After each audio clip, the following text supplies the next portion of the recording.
சுவையான பருப்பு பாயாசம் செய்யும் முறை பார்க்கலாம். பால், பருப்பு, வெல்லம், தேங்காய், ஏலக்காய், முந்திரி, திராட்சை, நெய். பருப்ப ஒரு பாத்திரத்துல மாத்திக்கின்னு, தண்ணி ஊத்தி 2லேருந்து 3 முறை கழுவி கிளீனா எடுத்துக்கலாம். பருப்பு கழுவி முடிச்ச பிறகு ஒரு குக்கர்ல இந்த பருப்ப மாத்திக்கலாம். நான் இன்னைக்கு செய்யறது 2லேருந்து 3 பேர் சாப்பிடுற அளவுக்கு நான் பருப்பு பாயாசம் செய்ய போறேன். நான் 1 கப்பு பருப்புக்கு 2 கப்பு தண்ணி எடுத்திருக்கேன். க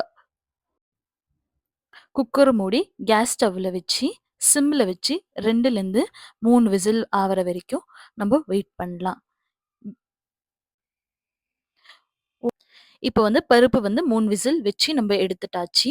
நெக்ஸ்ட் நம்ம ஸ்மாஷ் பண்றதுக்கு மத்த எதுவும் யூஸ் பண்ண தேவையில்ல. நார்மல் ஒரு கரண்டி வச்சு நீங்க நல்லா ஸ்மாஷ் பண்ணி விட்டீங்கனாலே போதும். பருப்பு நல்லா வெந்துட்டு இருக்கும்.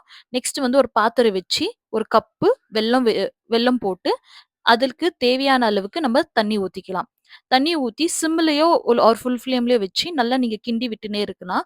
ஏன்னா அந்த கட்டி பதம்லாம் கரைஞ்சு இப்போ வந்திருக்கிற ப்ரவுன் கலர்ல நல்லா வந்த பிறகு நீங்க இது ஒரு பாத்திரம் எடுத்து நெய் விட்டு, நான் ஒரு மூடி தேங்காய் திருவி வச்சுக்கிறேன். அத போட்டு நல்லா நம்ப சாட்டே பண்ணிக்கலாம்.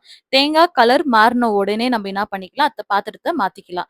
நெக்ஸ்ட் நான் ஆல்ரெடி குக் பண்ணி வச்சிருக்க பருப்பு, அது கூட அந்த வெல்ல தண்ணி போட்டு நல்லா நம்ம மிக்ஸ் பண்ணிக்கணும்.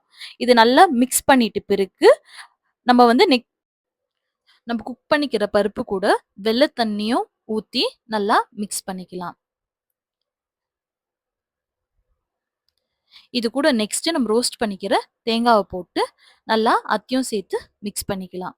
நெக்ஸ்ட் என்ன பண்ணலாம், நான் ஆல்ரெடி பாயில் பண்ண பால் 1 கப் பால ஊத்தி நல்லா மிக்ஸ் பண்ணிக்கலாம். இது நல்லா மிக்ஸ் பண்ணிட்ட பிறகு ஒரு 1 மினிட் விட்டுட்ட பிறகு ஒரு பிஞ்ச் ஆஃப் சால்ட் நான் இப்போ ஆட் பண்ண போறேன்.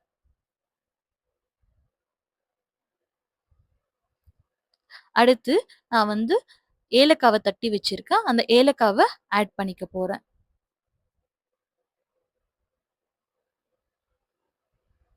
நெக்ஸ்ட் ஒரு பாத்திரம் எடுத்து, அது கூட நெய் விட்டு, நெய் சூடான பிறகு முந்திரி, திராட்சை நல்லா பொரிச்சு எடுத்துக்க போறேன். ரொம்ப தீய விடாதீங்க. ஒரு மீடியம்ல இது வச்சு நம்ம எடுத்துக்கலாம். நெக்ஸ்ட் முந்திரி, திராட்சை நம்ம பாயாசத்து கூட ஆட் பண்ணி நல்லா கலந்து விட்டுக்கலாம்.